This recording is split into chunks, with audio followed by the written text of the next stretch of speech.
Aling Lily, marami ka pa rin dapat punan na pagkukulang sa iyong mga anak.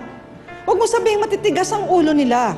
Kasama sa hula yan sa mundo na titigas ang ulo ng mga bata. Pero hindi ibig sabihin ay tatalikuran natin ang ating tungkulin sa ating mga anak dahil hindi tayo sinusunod, hindi tayo inaalaga, hindi tayo minamahal bilang isang ina. Maraming pangyayari sa pagsasama ng babae at lalaki na kuminsan hindi maintindihan ng mga anak sapagkat sila'y bata pa at kulang pa sa karanasan. Pero darating ang panahon, kaya pala nagkaganon si nanay, talagang hindi na niya kaya. So sa pagkakataong ito, samantalahin nyo ang ibinibigay sa inyo ng face-to-face ng programang ito para mabuo ang inyong mga pagsasama bilang ina, bilang anak, bilang kinakasama at kinakasama, bilang mga tao na kailangan mabuhay ng mapayapa, maayos at ayon sa batas. Maraming pong salamat, Attorney Persida Rueda Acosta. Dr. Camille? Kumisa napakahirap para sa isang tao na talagang ikaw ang nagiging shock absorber ng pamilya.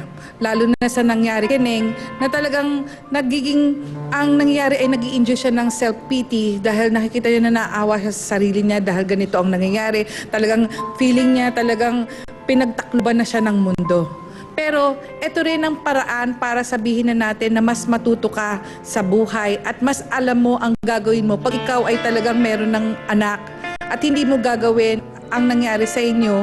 At the same time, mas matututo ka na talagang ayusin mong maigi ang iyong pamilya. Mang Jonel, ako ay hanga sa inyo dahil kasi ang sinasabi niyo nga, ang talagang ipinamalas niyo dito ay talagang pagmamahal. Kahit na sabihin yung napakagulo ng nangyari, meron pang pagkakataon para maiayos ang lahat. Yun lang po. Maraming pong salamat, Dr. Camille Garcia. Reverend Sonny? Sa akala ko, si Junel ay isang kontrabida dito sa sitwasyong ito. Ngunit may nakita po akong isang kagandahang loob po ni Junel. Kahit na sinuntok po siya ni Mang Saya ay hindi po niya pinatulan. So may pagpapakumbaba siya. Kahit po may away dito, anong kanyang ginawa, patuloy pa rin siyang sumuporta sa pamilya ni Aling Lily. So, kanina parang bida ka dahil parang walang delikadisa na pumasok kayo sa pamamahay ng pamilyang ito, ay ngayon parang naging bida ka. Kaya kung tunay at gusto mong maging bidang tuloy-tuluyan, ay sabi ko kayo kanina, magpakasal kayo. Dahil hindi na po pwedeng mai-repair ang nangyaring pagmamahal nila Mang Saya at Aling Lily. Kaya ngayon ay panindigan mo, huwag mangyari pa ang problema at gulong ito. Kaya umpisahan po na ipanatili ang pagmamahal ng Diyos sa inyo sa pamamagitan ng pagtanggap ng banal na sakramento ng kasal. Maraming salamat po, Reverend Father Sunny Merida. Una sa lahat, palakpakan natin si Ning dahil naging mabuti siyang kapatid. Minahal niya at inalagaan niya ang kanyang mga kapatid sa mga panahon na wala doon ang kanyang ina. Ning, nalabas mo na lahat ng galit mo, sama ng loob mo. Meron ka pa bang hindi nasasabi sa iyong ina na gusto mo pang malaman niya? Gusto ko lang po sabihin sa nanay ko na unan niya na lang yung mga time na nawala siya. Hindi na lang sa akin, sa mga kapatid ko na lang. Lalo na doon sa mga kapatid kong lalaki na naliligaw na rin ng landas ngayon, na hindi na kayang swetuhin ngayon. Sana lang supportahan niya na lang yon. Suporta na lang kailangan ng mga kapatid ko. Naunawaan po ba ninyo yun, Aling Lily?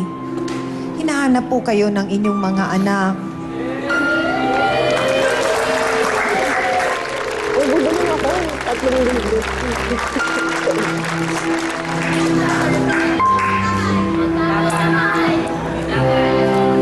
Thank you.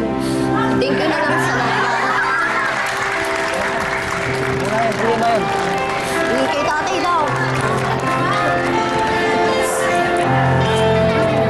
Meron pa ho ba kayong nais na sabihin pa kay Mang Saya? Wala naman. Wala na akong sabi mo. Ayaw ko naman talaga makausap siya. Ang sa amin lang po, total naman kayo'y magkakasama, halos magkakalapit pinto ang inyong mga tirahan. Kailangan po ninyo gawa ng paraan na maging mapayapa po ang pagsasama ninyo. Mahirap din naman po na nandun kayo para sa mga anak ninyo. Pagkatapos pag nakita nyo po siyang nakainom, magpaparinigan na naman kayo, magsisimula na naman po ng isa pang problema yon. So kahit po nandun na at nagkikita kayo ni Aling Lily at ni Mang Jonel, sana po pag nakainom kayo, wala na pong mangyaring mga parinigan. Ay, wala. At wag nyo na pong awayin, wala nang pananakit. Wala. Ihanda ko na yung mahaba kong itak. Ay, kakasabi ko lang din. Joke. Joke lang. Joke. Joke lang. Salamat po sa ating mga bisita. Okay. Amina na po tayo, na naman po tayong natutunan. Sa handaan o kainan, masarap po ang salo-salo. Pero pagdating sa relasyon, hindi naging mabuti ang may iba kang kasalo. Matagal na pong nagkahiwalay sina Aling Lily at Mang Saya, pero hindi po yun nangangahulugan na tama po ang patirahin ni Aling Lily ang kanyang boyfriend na si Jonel sa ilalim po ng bahay ng dati niyang kinakasama. Marami po tuloy ang naapektuhan sa maling nangyaring yun. Ulitin po namin sa inyo, hindi po maitatama ang mali ng isa pang pagkakamali. Sana po gumawa po tayo ng desisyong tama kung saan wala po tayong nasasagasaan. Sa mga magulang po, ang mga anak po ay ang pinaka naapektuhan sa problemang kanila pong nakikita sa atin. Hanggat maari po sana, huwag po tayong gumawa ng mga bagay na ikasasakit po ng kanilang damdamin. Matuto rin po sana tayong gumalang at rumispeto sa nararamdaman ng iba. Huwag po nating ipilit ang bagay na mali dahil wala po itong magandang kahahantungan. Sana po magdesisyon po tayo hindi lang para sa ating mga sarili, kundi para na rin po sa kabutihan ng lahat. Nang sa gayon po ay wala po tayong ibang nasasaktan. Maraming salamat po sa aking co-host na si Hans Mortel, sa Dance Squad, sa ating pong mga bouncers na sina B1 at B2, ang ating pong mahal na trio, Tagapayo, sa ating pong mga sausawero at sausawera, at syempre po sa ating mga bisita ngayong umagang ito na nagbahagi po ng kanilang kwento at nagtiwala po sa ating programa. Bukas po para sa lahat ang Barangay Hall on Air, malaki man o maliit po ang problema, mababaw man o malalim ang issue, ilapit nyo lamang po sa amin at kami na po ang bahalang umareglo o umayos ng problema po ninyo. At dahil handa po kaming ayusin ang bawat suliranin, one barangay at a time, always po ready ang inyo pong lingkod. Kami na po ang bahala. Ako po muli ang inyong pambansang kapitana, ang inyong Chang Ami na laging nagpapaalala. Ang problema, pwede mong tawanan, pero hindi mo yan dapat talikuran. Kaya kung may problema ka, harapin mo, pag-usapan natin yan face to face. Para po sa inyo to, mga kapatid.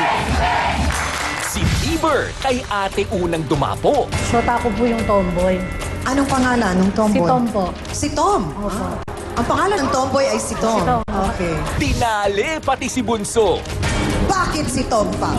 Eh, hindi ko naman po kasi ginusto na nahulog lang po yung loob ko sa kanya. Bakit sa kapatid niya? Kasi po nahulog na po yung loob ko sa kanya eh. Bakit ba ang sinasabi nilang dahilan palagi ay kasalanan ko ba kung bakit nahulog ako sa kanya? Makisawsaw na sa Face to Face. Ngayong Miyerkules, bago ang Bali